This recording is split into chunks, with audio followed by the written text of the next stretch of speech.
ওয়ালাইকুম another video. তো আপনাদের মাঝে আজকে আবারও নতুন একটি ভিডিও নিয়ে হাজির হলাম।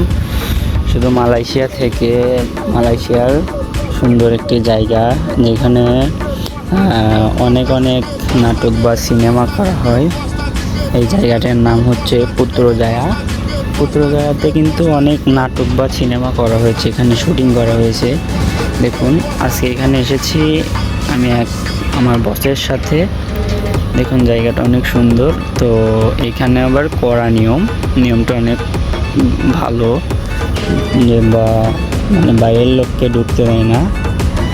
তো বস শুধু গেছে, আমি এখানে দাঁড়িয়ে আছি বসের অপেক্ষায়। বস কিন্তু কাজই আনার জন্য, মানে বেতন আনার জন্য ভিতরে গেছে, মানে তার যে বস আছে তার কাছ থেকে টাকা আনার জন্য। আর আমি কিন্তু এখানে দাঁড়িয়ে আছি। দেখুন সুন্দর জায়গাটা। আরও নিত্য নতুন ভিডিও পাওয়ার জন্য আপনারা অবশ্যই লাইক, কমেন্ট, শেয়ার করে আমার পাশে থাকবেন। আর আমার চ্যানেলটি সাবস্ক্রাইব করবেন অবশ্যই, আরও মালয়েশিয়ার সুন্দর ভিডিও পাওয়ার জন্য। আসসালামু আলাইকুম, ভালো থাকবেন সবাই।